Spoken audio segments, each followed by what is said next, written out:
ஒரு குளிர்கால இரவில் அக்பரும் பீர்பாலும் உரையாடிக் கொண்டிருந்தார்கள். குளிர் அதிகமாக இருந்ததால் இருவரும் சால்வையை இறுக்கமாக போர்த்தி கொண்டிருந்தனர். அக்பர் பீர்பாலை பார்த்து, பீர்பால், இந்த குளிரின் கொடுமையை பார்த்தீரா? குளிரில் இந்த ஆற்றில் இறங்கி இரவு முழுக்க நிற்க யாராலும் இயலுமோ? அவ்வாறு யாரேனும் நின்றால் அவர்களுக்கு 1000 பொற்காசுகள் பரிசாக வழங்கலாம் என்றார். அரசே, நடுங்கும் குளிரில் இரவு முழுவதும் ஆற்றில் நிற்பது என்பது சாதாரண காரியமில்லை.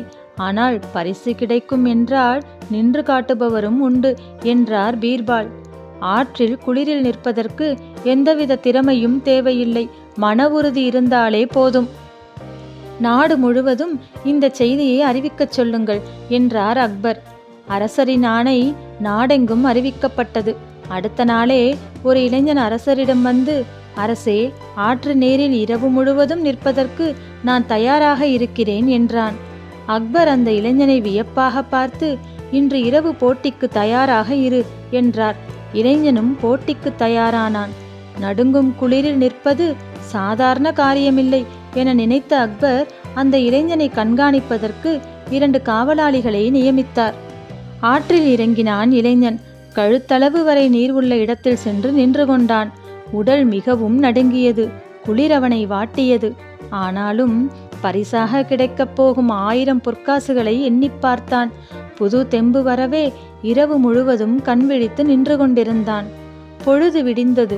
வெயில் மேனியில் பட உடல் சீரான நிலைக்கு வந்தது. 1000 பொற்காசுகளை பெறப்போகிறோம் என்ற மகிழ்ச்சியில் ஆற்றை விட்டு மேலே வந்தான். அவனை காவலாளிகள் மன்னரிடம் அழைத்துச் சென்றனர். அக்பருக்கோ மிகவும் வியப்பாக இருந்தது. இளைஞனே, உன் மன உறுதியை பாராட்டுகிறேன். அந்த இரவில் கடும் குளிரில் நீருக்குள் எப்படி நீ நின்றாய்? அப்படி நிற்கும்போது உனக்கு எந்த வகையிலும் ஏதாவது துணையாக இருந்ததா என்றார் அக்பர்.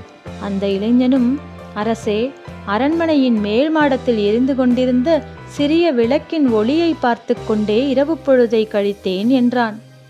இளைஞனே, நடுங்கும் குளிரில் தண்ணீருக்குள் எப்படி உன்னால் இருக்க முடிந்தது என்று இப்பொழுதுதான் புரிகிறது. உன் குளிரை போக்க அரண்மனையிலிருந்து வீசிய விளக்கின் ஒளி உனக்கு உதவி செய்திருக்கிறது. அந்த சூட்டில்தான் இரவு முழுவதும் நீ நின்றிருக்கிறாய். எனவே உனக்கு 1000 பொற்காசுகள் கிடையாது என்றார்.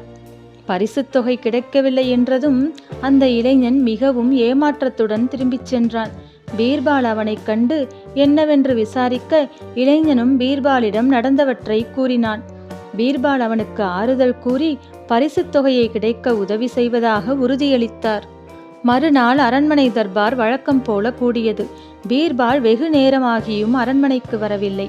அக்பர் ஒரு காவலாளியை அழைத்து பீர்பால் வீட்டிற்கு சென்று பார்த்து வரச் சொன்னார்.